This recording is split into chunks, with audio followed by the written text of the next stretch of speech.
Guys, welcome back to the show today. We have another great guest. If you don't know who he is and you're investing in real estate, you need to know who this guy is. He's an expert in lots of different types of creative financing, but you know him for IRA investing. He runs one of the fastest growing IRAs to custodian companies out there. And we're going to talk about a lot of different things in today's episode. We're going to talk about the changes in the tax law, changes in the Roth conversion, inherited IRAs, which is something you really need to pay close attention to, and how to grow a small IRA, and talking about some of the events that they have coming up. Let me introduce you to Quincy Long. How you doing, Quincy?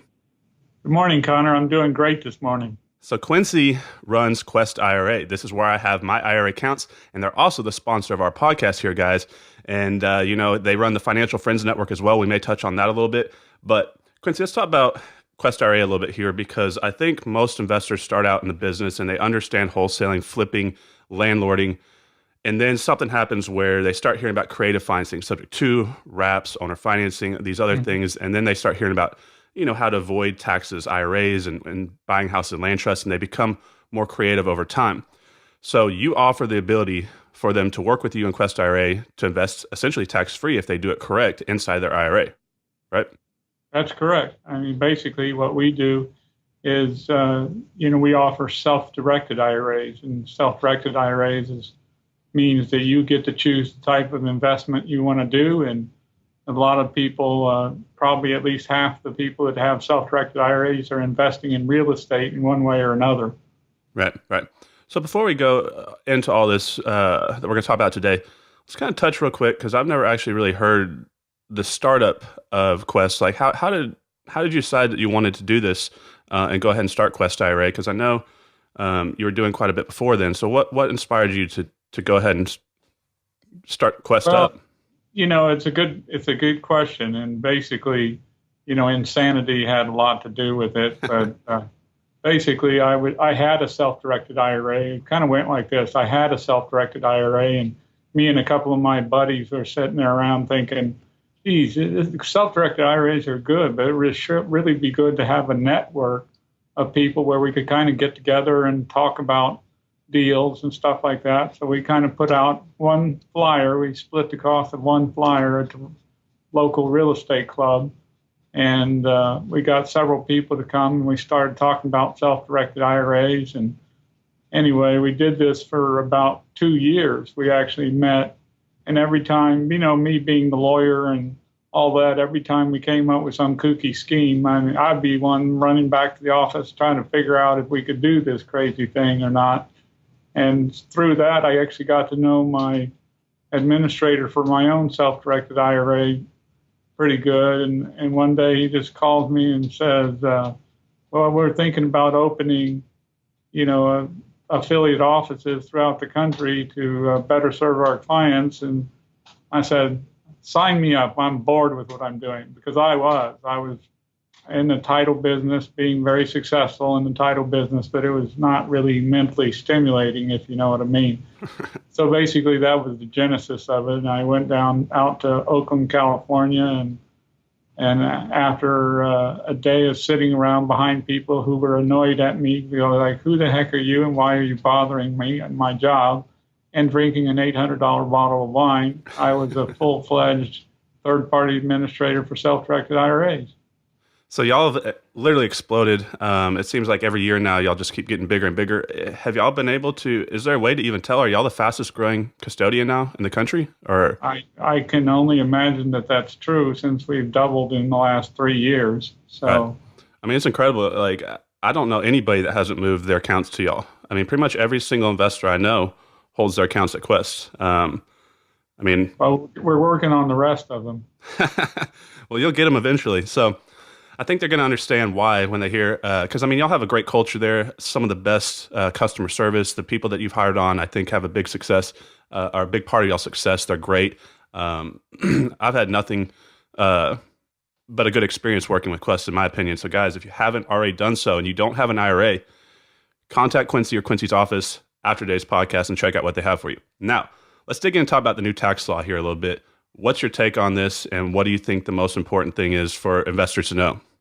Well, of course, when I talk about the tax law, it's rather broad. I was kind of wanting to focus on the impact in the areas of IRA investing. So I have a lot of theories on the rest of it, but it probably would run the podcast for several hours. So, but just focusing on the effect on real estate investors, there were two things that did happen and some things that we were worried about that did not happen, which we're very happy about.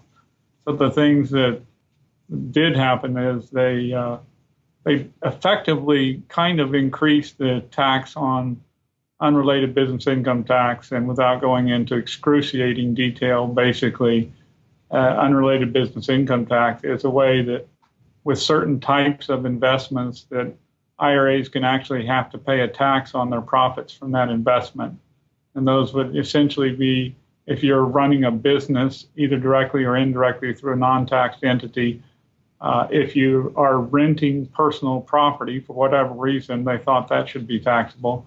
Or more commonly, if you have debt financed property in your IRA, either directly or indirectly through a partnership or something like that. So what they did in the change in this area basically is that they decided that instead of having all of your unrelated business income against all of your unrelated business expenses, they said each line of business has to have its own little isolated cell so that you can no longer offset losses in one debt finance rental property, for example, against profits in another debt finance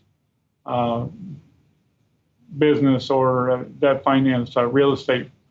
And so that effectively was a sneaky way of increasing the tax because you can offset losses, future losses, but only in the same line of business or the same line of income. So that's, people won't understand that unless they've heard of unrelated business income tax. We have a lot of training and stuff, and we have videos and things like that on unrelated business income tax. If you're not sure about what I just said and you're doing self-directed IRA investing or planning to, you probably need to figure out what I just said and go for that. But that was something that's more esoteric and not as common, but it's an important topic. The other thing that they did do, though, and probably the most important thing that they did do, is they changed the rules on Roth conversions. Up until 2017, if you did a Roth conversion, you could change your mind all the way up until your extended tax filing deadline, which generally is October 15th. And so that was great because you could experiment. You could do a conversion, kind of see how it went. If it didn't go right, you could undo the whole thing and put it back to the way it was before. Well, they changed that and said no more. Once you do a conversion, you have converted, and if you have to pay more tax than you thought, well, that's too bad. So that means that people have got to understand the Roth conversion rules a lot more now than they did before. Right. And so that was pretty important. And just as important are the things that they did not do. They did not take away the Coverdale Education Savings Account because that was in the proposal to take that away, but it got killed in the conference committee. So Coverdale Education Savings Account are still good. They did not take away the backdoor Roth, as some people call it, where you make an after-tax contribution to a traditional IRA because you make too much money and are covered by a plan at work, and therefore you get no deduction. So then you convert that into a Roth IRA. So that means that no matter what your age is, as long as you have some ability to contribute to either a traditional IRA or work plan, you can convert that to a Roth. And so they didn't take that away. That's called the backdoor Roth. And then they also did not take away your ability to do what we call a Stretch IRA, which is always seems to be on the chopping block. Right. And they did not take that away. And in fact, they said specifically that this was still available. So the Stretch IRA is the concept of leaving your IRA to a person who decides to take the distributions from that IRA over his or her expected lifetime. And so it's a really good kind of estate planning tool. And I know we're probably going to talk about that a bit in a minute here. That's kind of the summary of the tax bill. Quincy, you're too smart.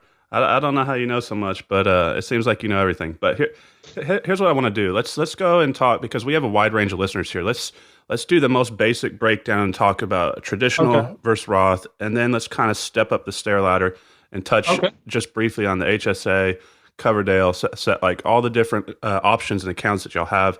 Then we'll end up Okay. talking about inheriteds, and then give a couple ways that they can grow a small IRA account. But a lot of people have no idea about any of these accounts, and we could go on forever. But let's just touch on each account that y'all can help them with it for just a little bit.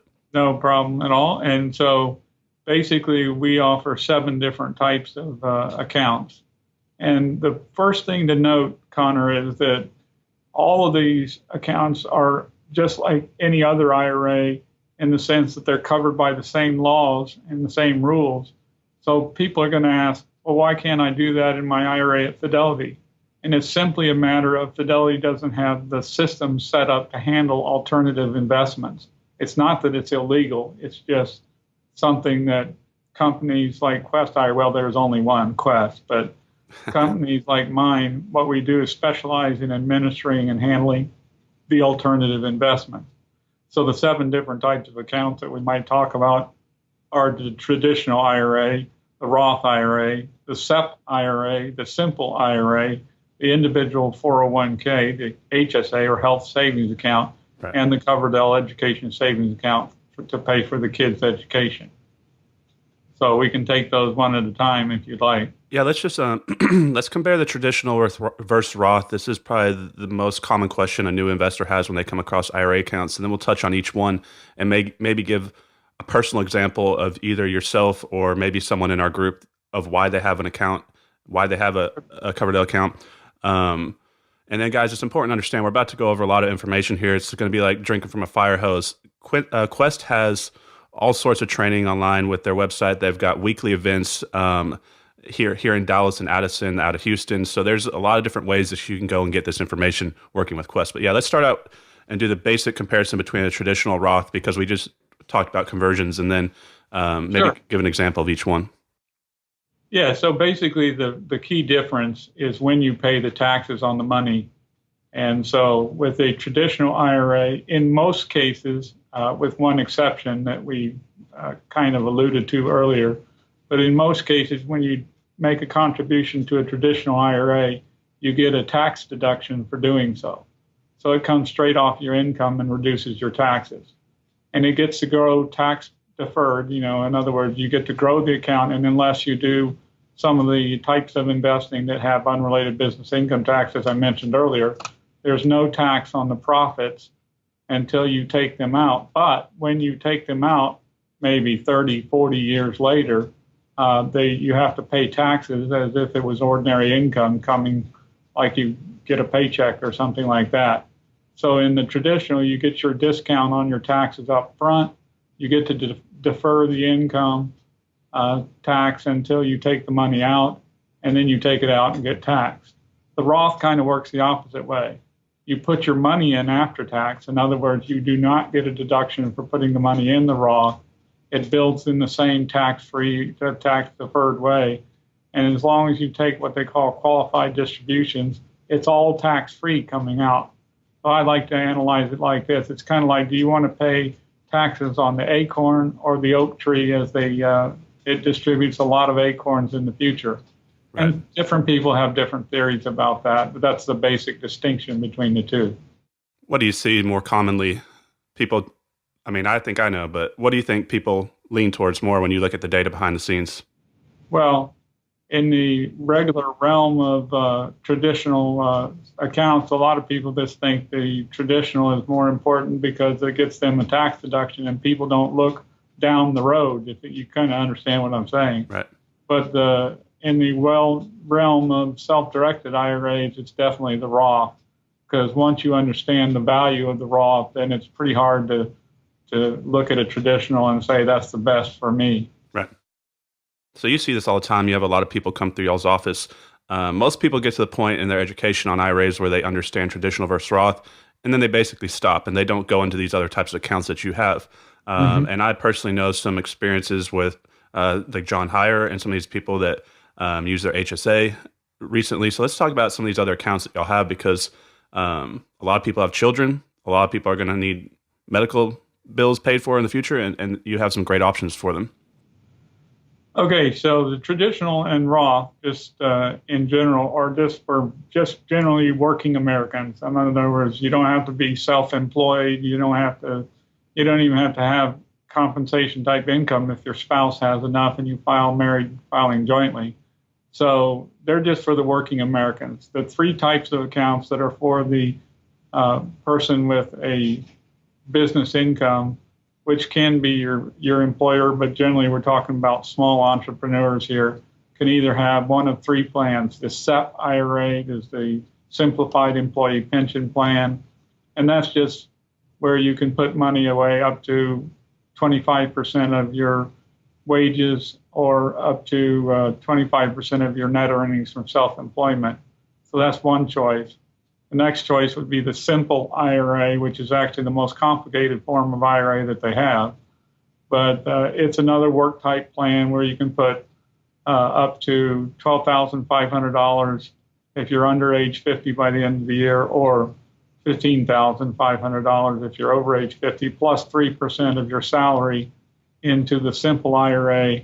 And if you have any employees, you have to contribute to their plan as well if they qualify. Same with the SEP. And the third type of plan is a 401k plan. At Quest, what we offer is the individual 401k. So at Quest, what we do is we offer the plan that if you have no common law employees and you want to put a bunch of money in the plan, we'll offer the plan document for that. But those are the three choices of work plans. You as a self-employed American, or you as a small employer that's deciding what type of plan to have for your business, those are what those are for. Then you mentioned the HSA, or the Health Savings Account, and that is the most awesome type of account that exists other than the inherited Roth, as we'll talk about in a minute. And that's simply because, just like it sounds, it's a savings account to cover health expenses. And no matter what your income level, you actually get to deduct the contribution. So for people in a high income level, this is really a good deal. And even better, if you use it for qualified medical expenses, which are really broadly defined, then you actually can take it out with a tax-free. So it's the only account, Connor, that goes in tax-free and it comes out tax-free. And so you can't really deny the power of that. And then, of course, we've got the Coverdale Education Savings Account, which is just a small account. It's $2,000 a year. But the benefit of that account is it's kind of like a Roth, but only for education expenses, in the sense that you get no deduction for putting the money into a Coverdale. And so it has no value unless you work the account, which kind of leads into the latter part of our discussion. Right. And if you do work the account and get profits in there, and you use those profits for qualified education expenses, which again can go all the way from kindergarten all the way through college and up to age 30, then that's tax-free distributions for those education expenses. And so we could spend an hour on each of those types of plans, but that's kind of a sum. Right. So let's so for the HSA, I think people will probably be interested in this because medical bills are going up for a lot of people. Mm-hmm.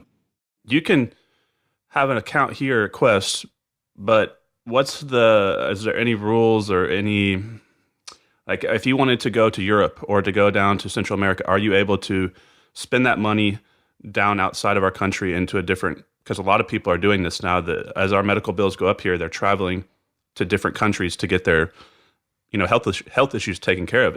Are they able to go down to a different country, pay with their HSA?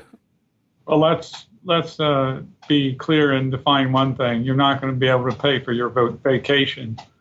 But that's not what I was getting at, but yeah, I get what you're saying. I know where you were going, Connor. Exactly. I needed a procedure. I had to go over to Macau and. I'm trying to help you guys out here, right?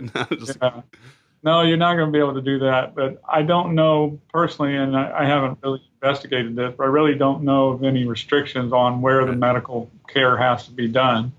So, that's quite possible. They have a list of medical care that is qualified medical, expenses, such as dentistry or eyeglasses or, not cosmetic surgery, but, and by the way, Connor, you'll be disappointed to know, but no medical marijuana. Well, yeah. This is a show for the children, Quincy. This is for the children. But the definition of qualified medical expenses is pretty broad. For you, probably the most important one is psychiatric care. That's going to be covered. It's hard to stay sane these days. I don't know what it is. It's you're right about that. But anyway, it's pretty broadly covered. And if you were there for a genuine medical expense, I don't know of any restriction that it has to be in the United States. Right. So is it for the contribution to the HSA? Because I think the ability to put your money in tax-free and pull it out tax-free, there's nothing better than that, right? So what? That's pretty good, yeah. Is it the same contribution limits of a Roth? Let's go ahead and talk about that while we're on this. Is the contribution limits, but is it the same as just the regular Roth, or is there? No. The Roth IRA you can put into up to $5,500 if you're under age 50 by the end of the year, and $6,500 if you're over age 50, by the end of the year. With the HSA, it's different. You have to first distinguish between individual plans where only one person in the family is covered, and I believe those limits are $3,400 to put in that. And that doesn't sound like much till we get to the latter part of our discussion, right? Right, because you can grow it. For a family, you get to put in, I believe it's $6,750. These numbers change every year, so you can just call our office and get the latest number, but $6,750. And then if you're over age 55, now this is one of those things where I want to make clear that although the increase in numbers for traditional and Roth IRAs are based on age 50, the increase for the HSA is 55. So if you're 55 or over, then you can add $1,000 if you are over age 55, and if your spouse is over age 55, they can have in their own account an extra $1,000 as well. Right. That's pretty powerful. Let's talk about the big one. Let's talk about the inherited Stretch IRA here, because this is something that most people will never come across. They probably don't know it even exists. Yet, when it comes to the investing side of the business, it's the most powerful thing that we've ever been given, right? I don't know that I can agree quite with what you said. You said people won't come across it. I mean, people die with IRAs all the time. So True. They are going to come across it. What is probably a more correct statement is they won't understand the power of what they actually have. Right. And so that's true. Well, more so for the investor mindset. So a lot of people are going to inherit them, but most people, the average person that inherits an IRA, say they have inherited IRA of $3,000 in it, they have no idea what to do with it. Exactly. So most of the time they probably just take the money out, and go to the mall or do whatever and throw a party or go on vacation. But yeah, I had an experience like that, but I'll tell you about that in a minute. Go ahead with your point. No. I mean, let's just talk about how powerful this is, because as far as an investor goes, from standing investor shoes. Let's discuss in general inherited IRAs. So the rules are generally like this. And again, we're going to assume you inherit from somebody other than your spouse, because the rules got more flexibility for spouses than they do non-spouses. But when you inherit an IRA, first of all, when you inherit a traditional IRA, it's going to stay a traditional IRA. You don't get to convert that to a Roth. That's a question I get a lot.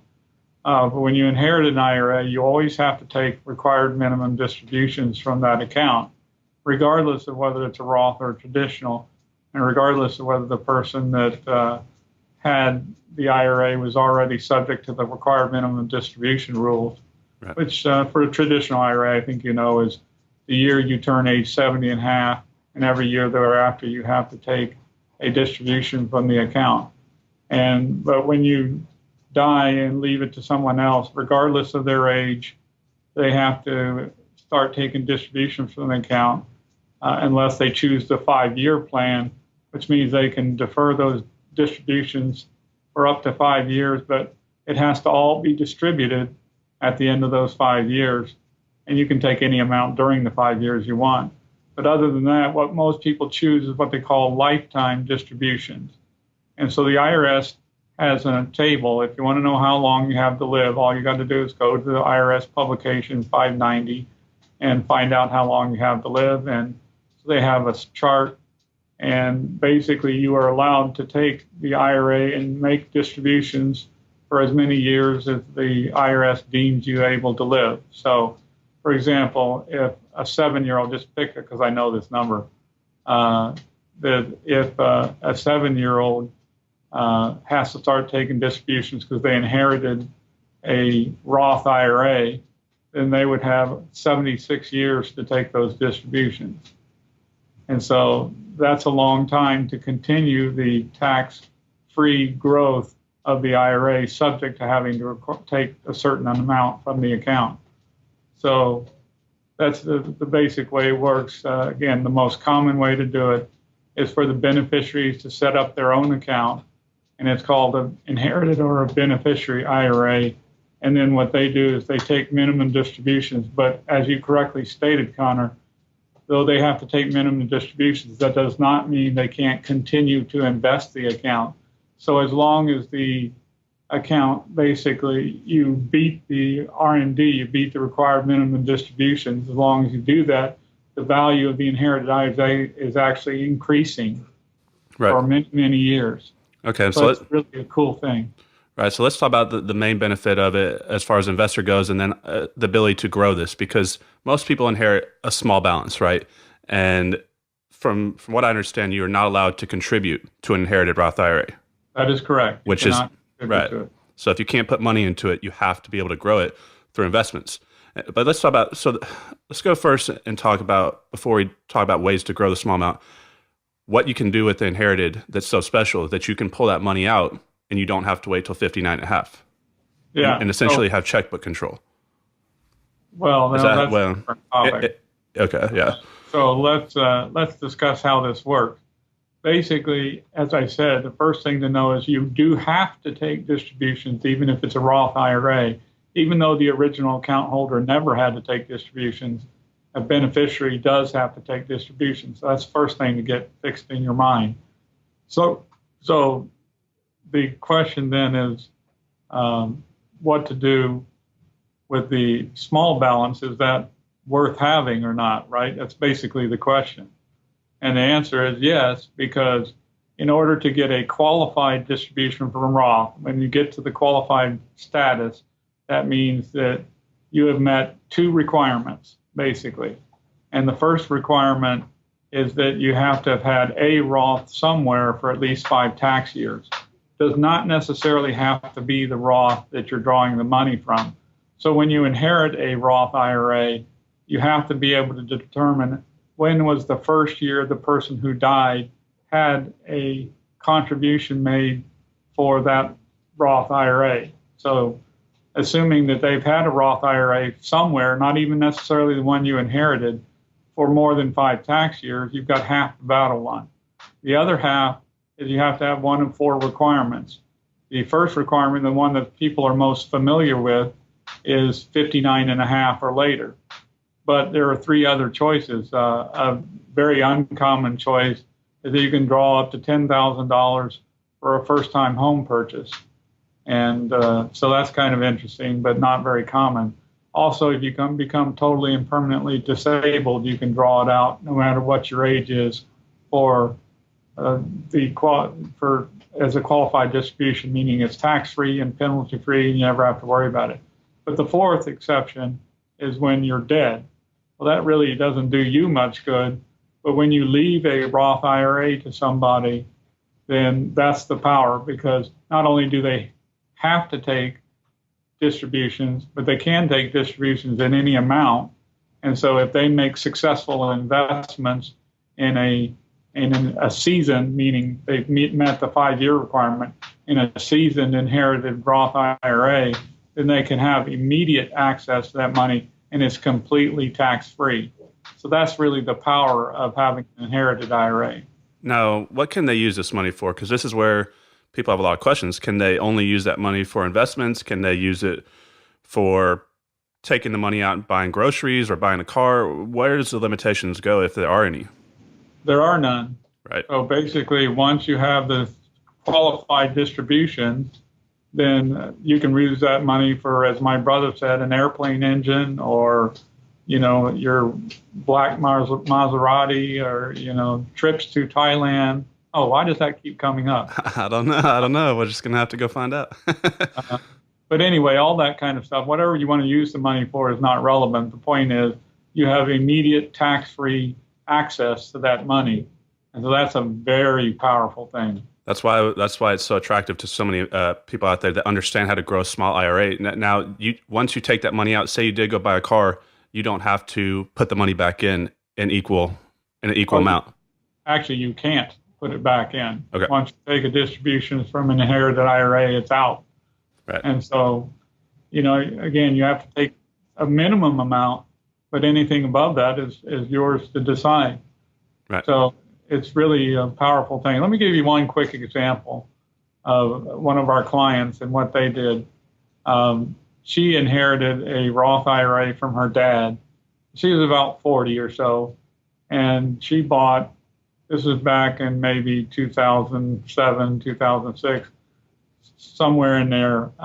She bought a house just for a rental in Ohio, and she held that property and was able to receive the income from the rents tax-free. And 18 months later, she sold that house and made a profit of around $20,000.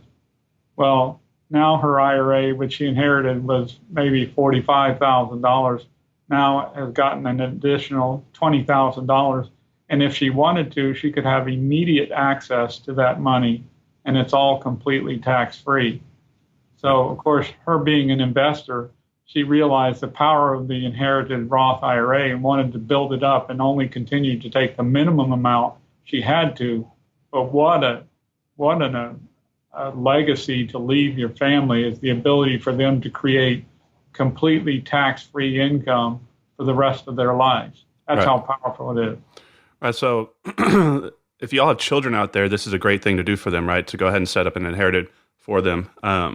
So what would be the process for them? Just contact the office and they can give them more information on this? I mean, basically, when you say set up an inherited, that implies somebody's died. That's the downside of inherited IRAs. But basically, what you really mean is you set up an IRA, and people do plan this way. You set up an IRA and you name beneficiaries. Particularly, the most powerful thing is young beneficiaries.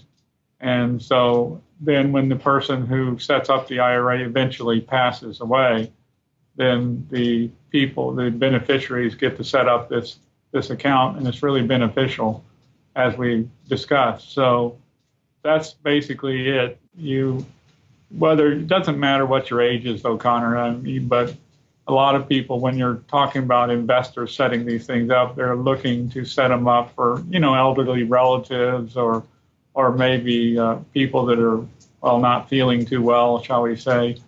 And so they'll set the IRAs up for them as long as they have qualifying income. Right. And then when that person passes, they set up their kids or whatever for an inherited IRA.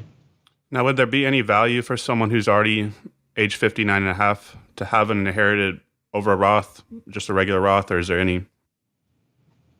Well, I mean, not really. I mean, once you get to the point where you've met both requirements, the 5-year requirement and the one of the 4 choices, you're pretty much golden. So that wouldn't matter if it was.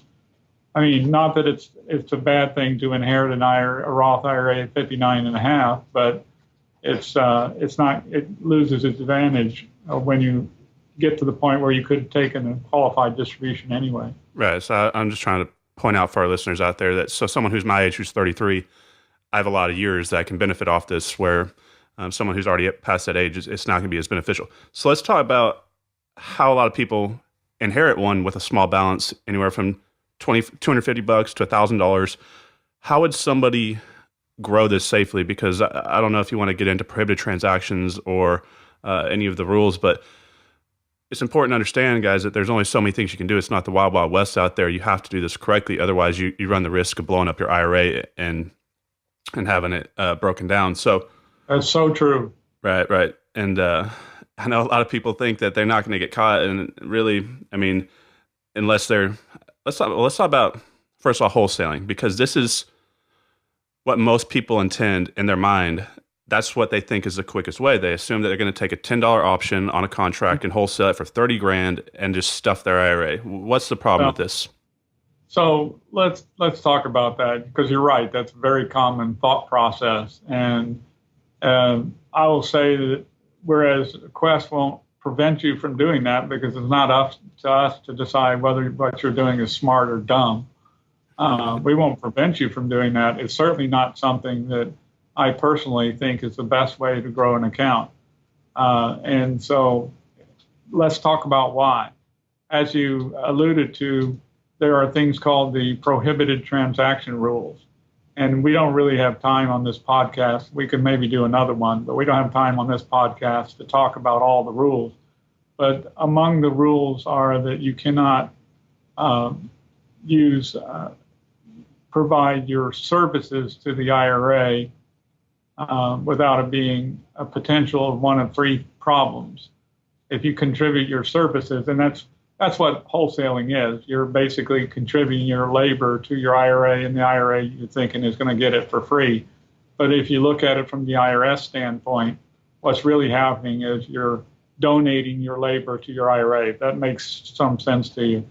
And so, and of course, the investor will turn around and say, no, I was just making an investment. Well, there's a phrase, Connor, that piglets get fed and hogs get slaughtered. You ever heard that? Right, yeah. It applies here. And so if you think you're going to take a $10 option and strip off $999,000 off of a deal, that's not going to be realistic. So the optics are important. You always have to remember that IRAs are for investing and not for just stuffing the amount. Now, you can make great investments. That's no problem. But anyway, let's just say that an IRS agent, audited your account and discovered that you'd done a bunch of wholesaling. How could they attack it? One, they could call it an excess contribution, which is not too bad. There's penalties for excess contributions, but it does not blow up your IRA. So that's one thing they could charge you with, the excess contribution. The second thing they could say is, well, wholesaling is a business, a known business.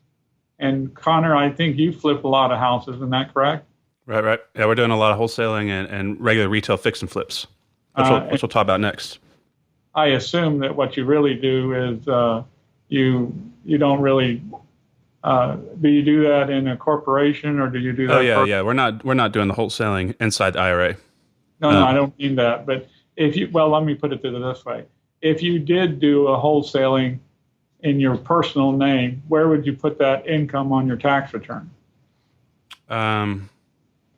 You would put it on Schedule C. Right. In other words, it would be working income, right? Because wholesaling, if you go down the street and you see the sign that says "We buy ugly houses," that is somebody who is in the business of flipping. And to them, a house is like a piece of inventory.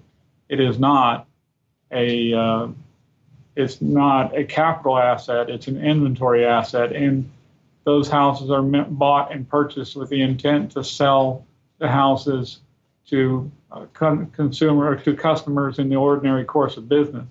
So they could call what you've done unrelated business and income tax type income, because it's business income basically, and that's subject to tax even if done within an IRA.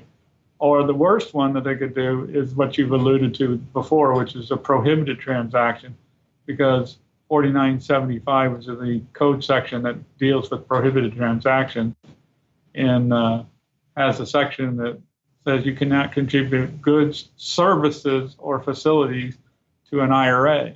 Right. Well, how are you not contributing your services if you're doing what's essentially work for your IRA and just stuffing the compensation into the IRA? So it's done all the time, Connor, and we're not going to prevent you from doing it. If you ask me if it's the smartest way, I have to answer no. Well, there's so much equity in the market right now, and there's been so much appreciation, and fixing and flipping houses is the hot thing to do right now in a lot of markets. Let's look at how many, because I've heard different things from John Heyer and hearing different opinions. What is it that, like, as far as numbers wise, flipping houses inside your IRA? When do you start becoming a business? When do they start looking at? Is it one or two, or is six or more, or when is there a limit? If you got an answer from John Heyer, I'd like to hear it. But basically, it's an issue of intent. Okay, so they look at how many you're doing, how many you did the year before, how many you did the year after. Whether you put up immediately the property for sale, without any efforts to repair it. You know what I'm saying? It's Right. Basically they try to discern your intent. And if you're a home, well, I can't say the name, but if you're a flipper, professional flipper, you've basically declared your intent, if you see what I'm saying. Right. So there is a requirement that it has to be regularly carried on. And so that's the big controversy, is what the heck does that mean?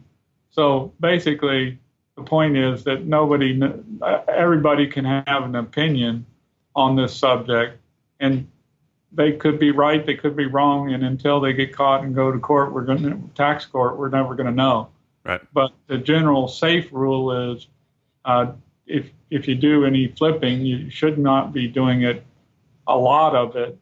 Just an occasional deal mixed with a lot of other investments might imply that you're basically got lucky on one, if that makes sense to you. Right.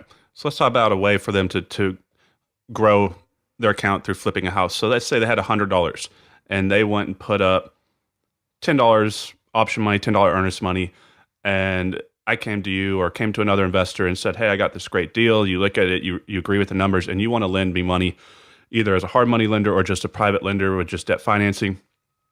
You can lend me the entire acquisition price and the rehab cost.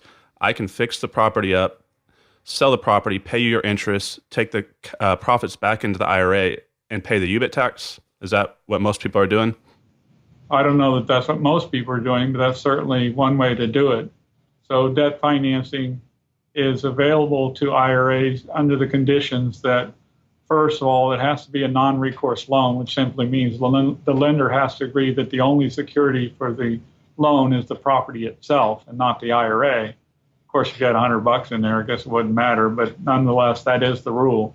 Right. And the other implication being that if you make money on debt finance property, the IRA has to pay tax on it, not you, but the IRA has to file a tax return and pay tax on it.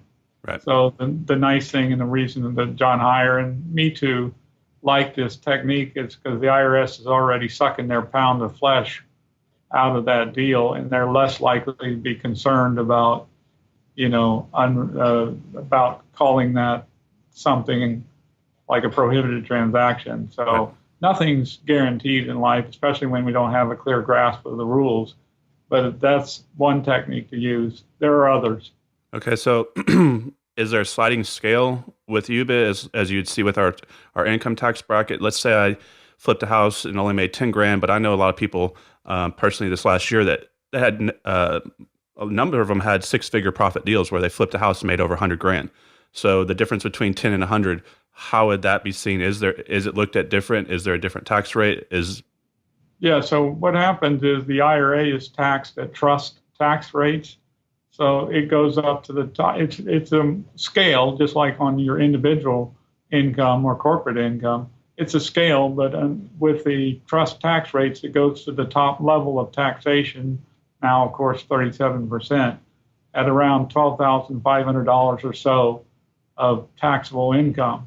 So unlike an individual or a married couple that might take until $500,000 to get to the top tax rate, the IRA gets to the top tax rate at about $12,500. Now that sounds a lot worse than it actually is for several reasons, but I don't know if you want to go into that or you want to do a whole different podcast on that subject. Yeah, we're probably gonna have to bring you back on here like 100, 200 times just to get all the information out of here that But I'd like to actually get you and John Heyer on here at the same time, and maybe even do it on Facebook Live and let y'all have people come and ask y'all questions. I think that'd be pretty cool. Yeah. I think that's cool, but unfortunately, as I always say, everybody's entitled to their opinion, even if John is clearly wrong. I mean, sorry, even if they are clearly wrong. Now, what I want to do is I want to talk about maybe an example of how to do. So we've talked about wholesaling, flipping. Let's talk about an example for rentals and then a note example because we got a wide spectrum of listeners. But on that last case study or last example, let's say that you had someone fund the deal, the same deal, but instead of doing debt service, you did a JV joint venture deal where they funded the whole thing and it was split on a 50-50 or on a 75-25 split. Exactly. Does that create the avoidance of UBIT, or how would that be different? Yeah, I would in that I've done that a lot. I like JV investing primarily because, as you know, I'm quite lazy and I don't like the WORK. That's a 4-letter word. I do like some 4-letter words, but WORK is not one of them. So, basically, I like that technique because you're in a JV, you're staying in the deal. You're putting the deal together and you're staying in it. So the optics look better, and that's something that John Heyer and I disagree with each other on. But I think the optics look better. For example, that's a note example. I don't know if you're going to go to that yet. For example, my daughter's Inherited IRA did a joint venture with someone on a note deal, and so the person who put up the money is getting obviously the majority of the interest and whatnot. But there's a slice left over for my daughter's Inherited IRA, and I didn't flip the note or do anything to it. I just joint ventured on it. So that's one technique. The using debt financing is another technique. But note creation and buying and selling is incredibly good. Buying a rental property, heck, you mentioned that, but that's very easy. You buy the property, you either get a joint venture money partner or you partner with a debt finance lender that will lend your IRA the money, and you pay whatever tax you do, and you go on with life. Right. But so that's a boring technique, but a good, powerful one as well. So a lot of people understand that type of way to hold rental property inside their IRAs to do that, where they raise 100% capital from their JV partner and then they split it. Is there a way to get a big bank, like a traditional bank loan from a Bank of America, and hold that inside your IRA, or because it's the recourse? I'll let you explain that, but is it possible because they're not non-recourse, or how would that be done if it can be? Yeah. Well, typically you're not going to be able to do a non-recourse loan at Bank of America, Right. But there are lenders that are specializing in loaning money to IRAs. So you can actually get a bank loan for an IRA, and there are a number of lenders across the country that do this. It's not a long list, by the way, but there are people that do it. Generally, of course, they're going to require 30% down because they're taking all the risk. They can't get any money in the account or any personal guarantee. So they're generally going to be 30% down, and they're going to require some reserves in the account, and it probably has to be a cash flowing property. But yes, you can get conventional non-recourse financing for IRAs. That's interesting. I didn't know that. Do you want to drop some of those names of those companies, or tell them just to Google them? Because I've never heard. There's two of them that are the biggest ones in the country. The biggest one in the country is you can find by going to, I think it's IRAlending.com, if I remember. Like, it's not IRAlending.com, it's IRAlender.com, but I think it's IRAlending.com. And that's North American Savings Bank. And they'll do non-recourse loans. In fact, they're the biggest lender for IRAs in the country. Then there's another bank called First Western Federal Savings Bank that do the same thing. And I think you kind of caught me off. I should have had these memorized, but I believe they are First Western and FSB. And I believe there's My IRA Lender, I think, is there. First Western FSB or North American Savings Bank, NASB, are the two big ones. But we've had local banks do it. We've even had hard money lenders do it to get the property in shape, and then the person, after it's in shape, goes and refinances it with one of the more permanent lenders like NASB or First Western Federal. and turns it into permanent rental property. So there's various programs. We've had local banks do it. It's just you have to look a little harder. Right. Let's talk about notes now, because this is where a lot of people that come to y'all's group, the Financial Friends Network, and this is also becoming, I'd say, more and more widely used as a strategy over the past few years. A lot of people I are, love it. I mean, a lot of people are moving from the rental business into the owner financing business and holding the paper. Let's give one or two good examples of how you would want to talk to an owner finance investor about structuring a deal that keeps them in compliance and basically is structured in a way that they can get a high ROI. Oh, no. So what the scenario is you're buying the property from a seller who's willing to finance it. Is that what you're asking? Right. So like, say you're a lender and I come across a house for $30,000, $40,000 in Jackson, Mississippi, or in any of these flyover states, a low price property. Because a lot of people have small balances in their IRA. But because of the tax avoidance and because they can't really do anything else with that money, people are more likely to leave their money out long term, do more 5-year interest only loans, even amortized loans, short amortized loans, than you would for someone outside of an IRA, because they don't want to tie up their cash that's liquid. So people are more likely to loan or put their own money in on these notes, because I just feel like more people who have their money inside an IRA are more likely to do longer term investments. Are you seeing that, or we run the gamut from short term, as short as 3-month notes for people to acquire the property and fix them up and sell them and then sell the notes, right, all the way up to a number of years. So that's not untypical at all. But basically, let's talk about different scenarios. One of the most common ways to get long-term financing on a real estate deal is with seller financing. I think you know that. So with seller financing, it's really you're not changing their expectations at all. Because if you ask for seller financing and they're willing to give it to you, and you would ask them, what do you think happens if I don't pay? They're going to say, I get the property back, or I can take the property back. And that's true with a non-recourse loan as well. So the only difference is that additional liability for the loan is not there. If you have a non-recourse loan, you simply have to have the security of the property itself. But that's what most sellers or uneducated lenders think is the security anyway. So you're not really changing expectations. You're just having language in there that says it's non-recourse. And so that's one way to do it. And another thing that is done commonly with long-term financing is actually quite clever. If you buy a property and then you sell it with seller financing, so in other words, the IRA buys a property and sells it with seller financing. Of course, you got to worry about Dodd-Frank and all that nonsense.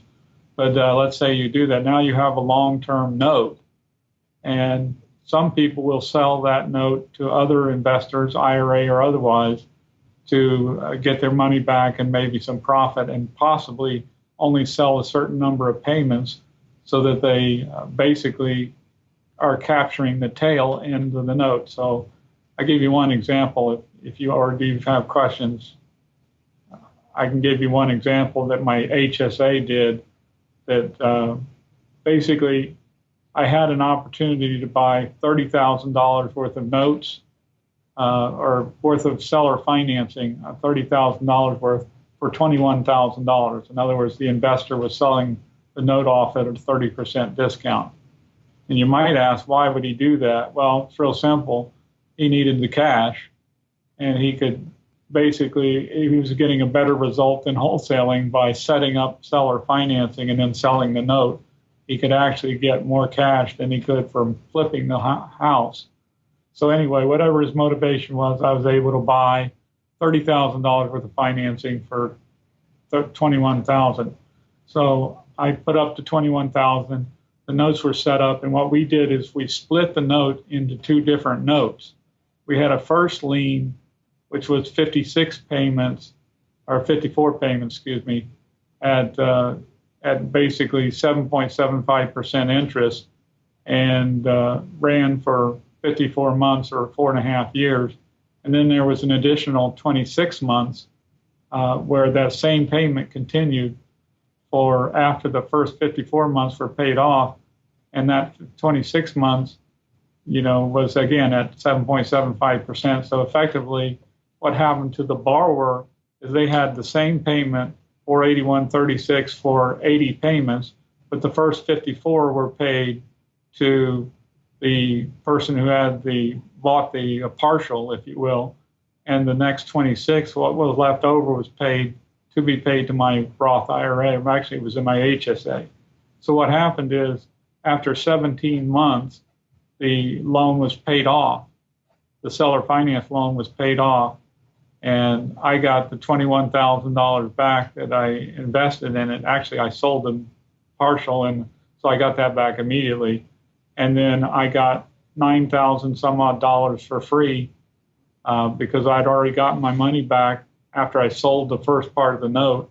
And then 17 months later, I got a $9,000 bonus into my HSA account.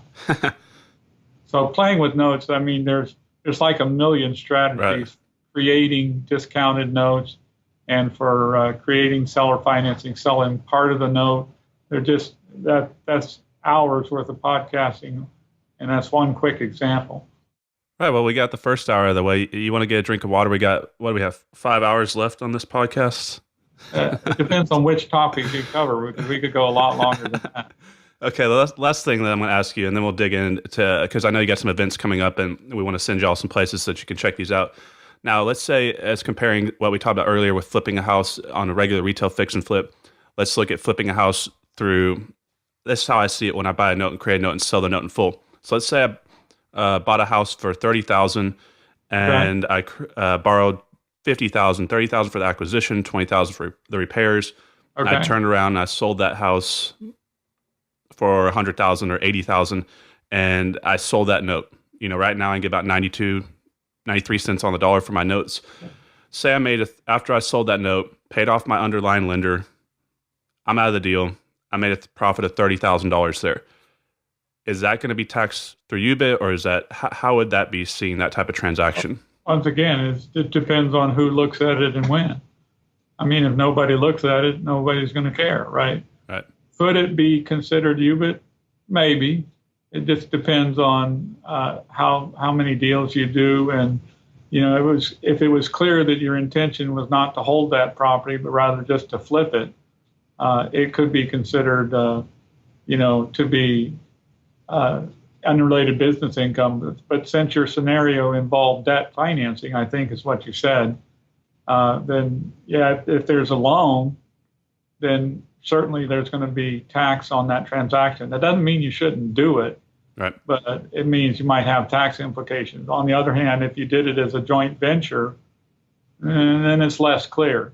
It still might be taxable, but it's less clear that it's taxable. Now, what if you held that loan and you seasoned it for over a year? Is that going to change anything? Well, the question is, you held that loan. So what did you do? You sold the note off.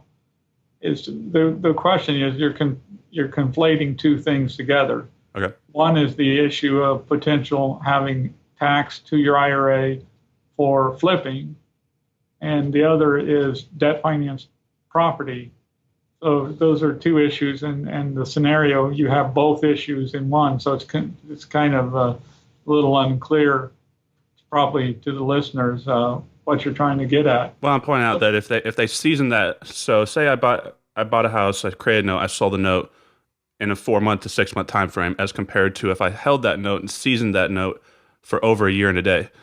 Now traditionally that would put me into long-term capital gains, right? So is that, if you do it inside the IRA, is there any difference in how they see that? Yeah, because once you get to non-business income, which means not flipping, then of course you've got a situation where that's just normal capital gains as opposed to short-term flipping income. Yep. So normal capital gains are dividends, stuff like that. Those are the types of income that the IRAs are set up to handle, so they don't mess with that. Right. But you still, if you had debt financing on that property, not because you held the note, but because you had debt financing on the property or you flipped the property, it's possible they could look at that as separate from holding the note and seasoning the note. It's possible they could look at the first part as being unrelated business income tax. Right. Well, I think we beat up on people too much already today. I bet their heads hurt. You know, this is a lot of information that they probably haven't heard before. That's always my goal to give people. Right. So, guys, there's a lot of different ways. I know we touched on a lot. We were just trying to give you an overview of what's possible with working with Quest. Now, they've got a lot of training. They've got their offices down in Houston, here in Texas and Addison. Let's talk about, you'll have a boot camp coming up here on April 14th, right? Let's talk about that real quick, and then we'll talk about your expo in Dallas. Yeah, basically a boot camp is a low cost. It's either $100 or $200 depending on whether you get the VIP part. But it's very low cost. It's a good way to get an introduction to various kinds of investing and stuff like that. And we rent a nice hotel room, and basically have people that come to have 1 day of training. And so it's a really good thing. We have other training, as you said, that doesn't cost anything, but this is more like we bring guest speakers in. I think you've spoken at some of our 1 day events, haven't you, Connor? If not, you will. And you pay me enough. No, I'm just kidding. We do pay you enough and valuable services to you in your IRA. Well, I mean, think about it, guys. Like for what, a couple $100 or less?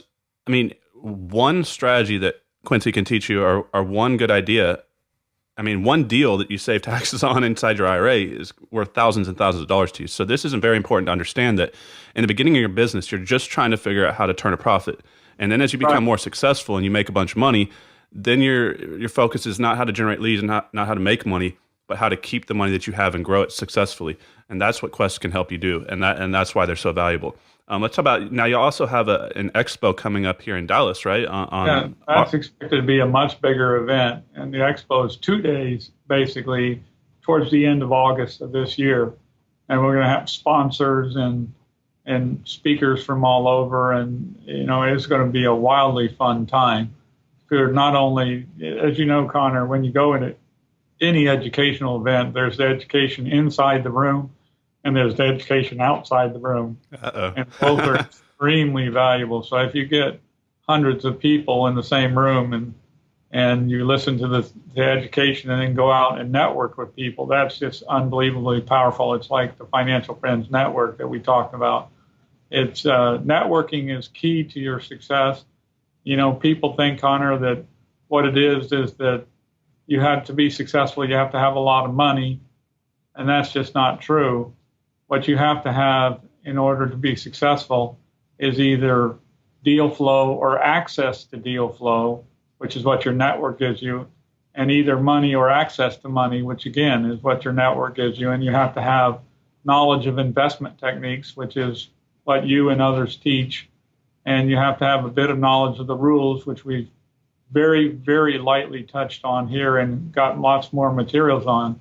Right. And to do it all tax-free, you have to have a self-directed IRA. So all of those elements are there in place at these events for you to take advantage of, but you do have to take the incentive to go and to learn with an open mind.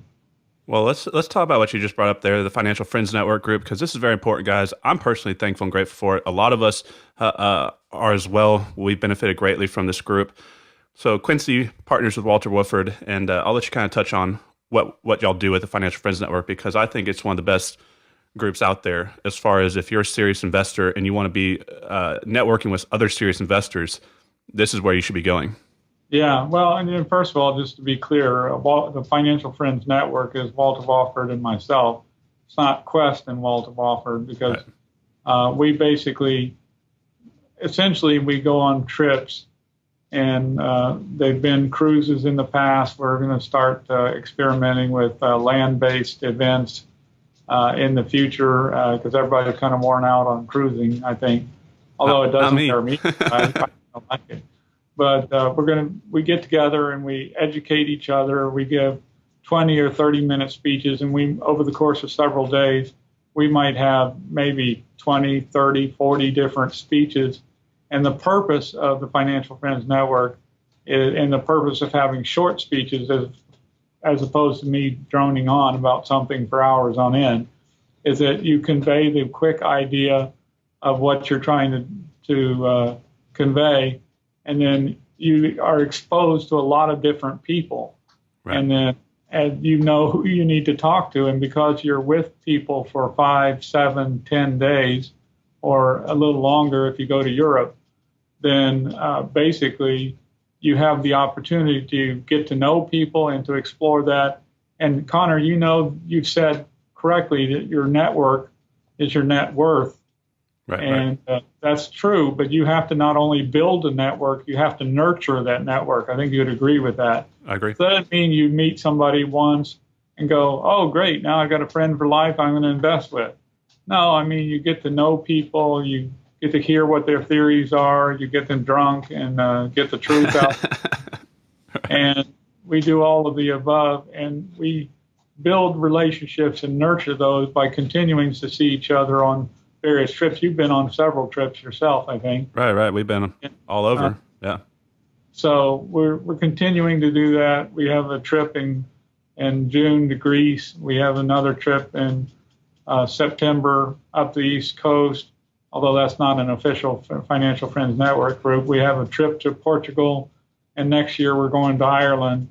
In addition, we have land-based destinations where we'll all go to a resort or something and educate each other and do all the same stuff, but just at a more fixed location. So those, you have to go to financialfriendsnetwork.com and get the details of what events are coming up for that.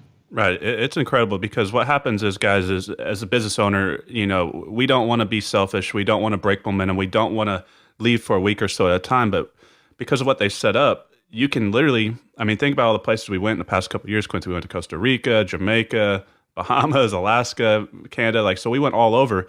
But on these trips, you don't have to feel like you're stepping away from your business for a week, because you're out there networking, you're out there working to raise money, working to do deals with these other individuals. And people do business with who they know, like, and trust. And like Quincy said, as you spend a week with someone, as compared to just going to an REI expo or an REI club and passing by someone and meeting them here and there, you're actually going to eat dinner with these people. When you go on the beach and hang out with them, or you go on excursions, you get to build a real relationship and really know the people. And that's where you're seeing this commerce done. So it's... And, the other point that I think you should make here is that, if you are just doing it on your own, you probably have a network equal to your backyard. And there's nothing wrong with investing in your backyard. But, the truth of the matter is, I now have investments all over the country because I have relationships with people all over the country. And it gives me a lot of opportunity to meet and greet and learn from and network with and invest with people all over the country. And I wouldn't have that did I not go to the Financial Friends Network events. Right. And what I like is that there's such a diverse group there. You got people doing storage units, you got people doing Airbnb, you have people doing all sorts of different things with notes. There's rehabbers, landlords. So you got people from every different area of real estate. And it's important to understand that this is very important to understand. You don't have to know everything. A lot of y'all start out and you think you have to know everything. Now, Quincy knows everything, but y'all don't have to know everything. You just have to be one phone call away from someone who does know how to answer a question. So as you're getting into the note space, and so there's experts from all these different areas in the Financial Friends Network group, which makes it just that much more powerful, that if you do get yourself into a situation where you may need some help on a deal that you don't know what you're doing or you don't know how to get out of it, you're simply one phone call away, and that's what's really powerful about it. So guys, go check out their YouTube channel and all their social media. Make sure you like and subscribe and share it around. What's y'all's main website? Is it just questira.com, or is there... Yes, www.questira.com. Okay. Is there anything else that we didn't go over that you want to touch on? I thought you were going to cut it off at less than an hour. I got lots of stuff we can go over. Yeah, well, you know what? Let's just let's take a 3-minute break here and come back for the next couple hours. All right. Maybe another day. Right. So we're going to be coming live from you guys here in a few months from Thailand, right? Right, Quincy? Something like that. I'm quite sure those ladies there need a lot of self-directed IRA education. Right. All right, guys. Thanks, Quincy, for coming on. You always give a wealth of information. Guys, if you don't have a account at Quest IRA, go set one up. If you need more clarification on any of these types of accounts that we went over, because we basically just touched on them, go down to Quest, talk to them about it. And guys, I appreciate you coming on the show today. Quincy, we'll see you on the next episode. Thank you. All right. Have a good day.